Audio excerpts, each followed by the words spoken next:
नौसरबाजों की बातों में नहीं आना, असला लाइसेंस नहीं बन रहे, बैन है। उसकी रीज़न है ना, जैसे हालात मुल्क के अंदर चल रहे हैं, सियासी तौर पे ऐसे लोग जालिम हो गए हैं, जिस पार्टी की भी हुकूमत आती है ना, वो दूसरी पार्टी को क्रश करने की कोशिश करती है। सीधी गोलियां मार दो, तबाह कर दो, रिट है, स्टेट की रिट को चैलेंज किया इन्होंने, मार दो मार दो।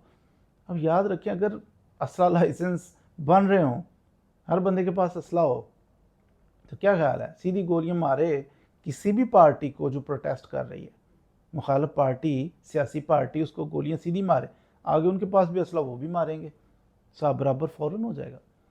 तो इसलिए बैन है, हर हुकूमत ही बैन ही रखती है।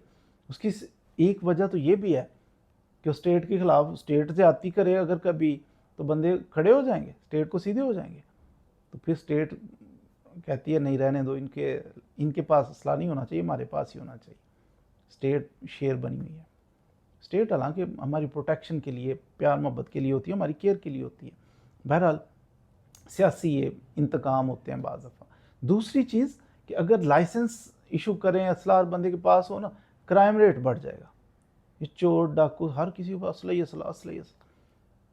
तो हर बंदे के पास थोड़ी सी लड़ाई हुई, निकालो ठा ठा, बंदे मरने शुरू हो जाएंगे, ज़ख्मी होना शुरू हो जाएंगे, डकैतियाँ बढ़ जाएंगी। तो इसलिए कोशिश की जाती है कि ये कम से कम मसला फैलाया जाए, ताकि लोग लड़ाइयाँ, जराइम, ये मामलात कम से, गुंडागर्दी कम हो। तो इसलिए बैन है, तो बराए मेहरबानी बैन ही रहना है। इतनी आसानी से ये बैन लिफ्ट नहीं होगा। कोई चोर आपको कहता है, फ्राडिया कहता है, आओ मैं बना के देता हूँ 45,000 में, उसकी बातों में नहीं आना। पैसे अपने ज़ाया नहीं करने। असले पे बैन है, बैन है।